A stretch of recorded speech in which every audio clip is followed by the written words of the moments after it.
یہ ویڈیو جو آپ کو اسکرین پر نظر آ رہا ہے، اس میں جو صاحب قبر ہیں ان کے متعلق میں نے دیکھا، یہ بتایا جا رہا ہے کہ یہ صاحب 34 سال کے بعد ان کی قبر کھلی اور یہ کسی مسجد کے امام تھے، اور 34 سال کے بعد جب ان کی کسی وجہ سے قبر کھل گئی، قبر دھس گئی، تو ان کی جو باڈی تھی وہ سامنے آ گئی۔ تو 34 سال کے بعد بھی ان کی داڑھی کا ایک بال بھی ٹیڑھا نہیں ہوا اور ان کا جسم بالکل اسی طرح سے تر و تازہ رکھا ہوا ہے جو آپ دیکھ سکتے ہیں اسکرین پر۔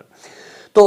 کہنا یہ ہے، مطلب یہ ہے کہ کیا اگر کسی انسان کا جسم نہیں سڑ رہا ہے، بعض مرتبہ بہت ساری ایسی ہم نے ویڈیوز دیکھی ہوں گی کہ جس میں انسان کی باڈی جو ہے وہ اسی طرح سے تر و تازہ نظر آ رہی ہوتی ہے اور بالکل اس کی باڈی نہیں جھلستی ہے، تو اس سے یہ کس چیز کی نشانی ہوتی ہے، کس چیز کی علامت ہوتی ہے؟ تو قرآن اور حدیث اس بارے میں کیا کہتے ہیں، آئیے ذرا تفصیل سے دیکھتے ہیں۔ جب ہم مردے کو مٹی دیتے ہیں اور قبر کے اندر اتارنے کے بعد جب مٹی ڈالتے ہیں تو ایک دعا پڑھتے ہیں، منہا خلقناکم وفیہا نعیدکم ومنہا نخرجکم تارۃ اخری۔ اللہ فرما رہا ہے ہم نے اس کو اسی مٹی سے پیدا کیا تھا، اسی میں ملا دیا، قیامت کے دن اسی سے زندہ کریں گے جس دن حساب دینا پڑے گا۔ اسی میں ملا دیا کا مطلب کیا ہے کہ وفیہا نعیدکم، اسی کے اندر خلط ملط کر دیا، اسی میں ملا دیا۔ اس کے دو معنی ہیں، ایک تو یہ کہ اسی میں خلط ملط کر دیا، ایک یہ کہ اسی میں پہنچا دیا، یعنی قبر کے اندر پہنچا دیا۔ اب آپ کو یہ سمجھنا ہے کہ اگر کسی انسان کی باڈی ایک دم سے خراب ہو جائے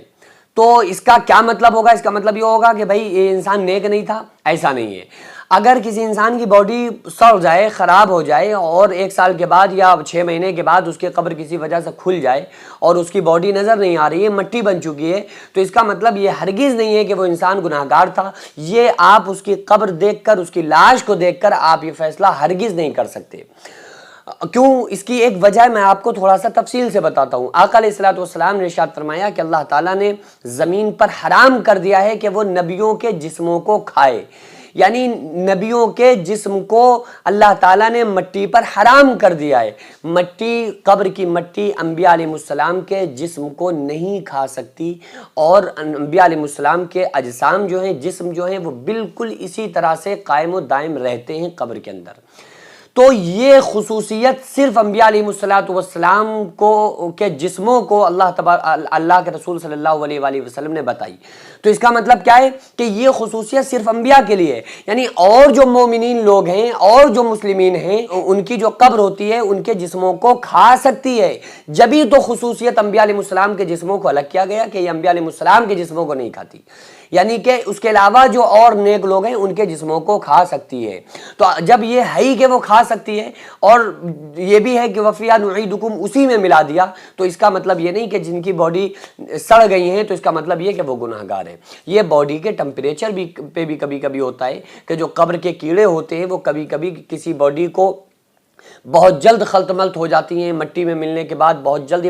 بعض لوگوں کے دنیا میں بھی ایسا ہوتا ہے نا کہ کسی کا جسم ایسا ہوتا ہے ذرا سی کیل لگ جائے، ہلکی سی چھو جائے تو وہ پھر پک جاتا ہے۔ بعض کیسا ہوتا ہے کہ وہ بہت زیادہ لگنے کے بعد بھی کچھ نہیں ہوتا ہے۔ تو یہ ایک انسان کی جو دنیا میں فطری چیز تھی جس سے وہ اس کا جسم تیار ہوا، اللہ تعالیٰ نے جس طرح سے اس کے جسم کو بڑھوتری دی، اسی طرح سے جو اس کا جسم کی تاثیر اور اثر ہوتا ہے، وہ باڈی جس طرح سے جسم دنیا کے اندر پلتا بڑھتا ہے اسی طرح سے قبر کے اندر بھی سڑتا اور گلتا ہے۔ تو وہ اسی حساب سے اگر اس کا جسم مضبوط ہے تو اس کو وقت لگ جاتا ہے، اور اگر بہت زیادہ کمزور ہے، ویسا جان ہے تھوڑا سا کہ کیل لگ گئی اور فوراً پک گیا، تو پھر وہ بہت جلد قبر کے اندر خلط ملط ہو جاتا ہے۔ تو اگر کسی انسان کی باڈی ہم نے دیکھی صحیح سالم ہے تو اس کا مطلب ہم فیصلہ نہیں کر سکتے کہ بس یہ پکا جنتی ہو گیا، ہم نے سرٹیفکیٹ دے دیا،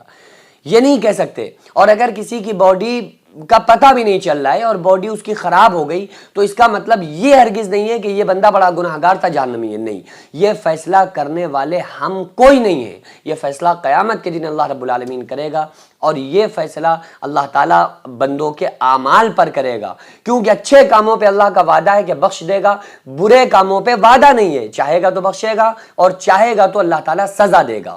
تو اچھے کاموں پہ اللہ کا وعدہ ہے۔ تو بہرحال ہاں یہ بات ٹھیک ہے کہ مرنے کے بعد کے جو مرحومین ہیں نا مرنے کے بعد کوئی انسان کسی کا انتقال ہو گیا، اب ہمیں اس کی خامیاں نہیں ڈھونڈنا چاہیے، اب یہ ہے کہ اللہ کے اوپر چھوڑ دیں۔ اگر کوئی گناہگار بھی انسان تھا جسے ہم دیکھ رہے تھے بڑا گناہگار ہے، تو اس کی بھی برائی بیان نہ کریں۔ آقا علیہ الصلوۃ والسلام نے مردوں کی برائی بیان کرنے سے منع فرمایا ہے کہ تم اپنے مردوں کی برائی بیان مت کیا کرو، تو وہ ٹھیک ہے، وہ اللہ کے حوالے کر دے۔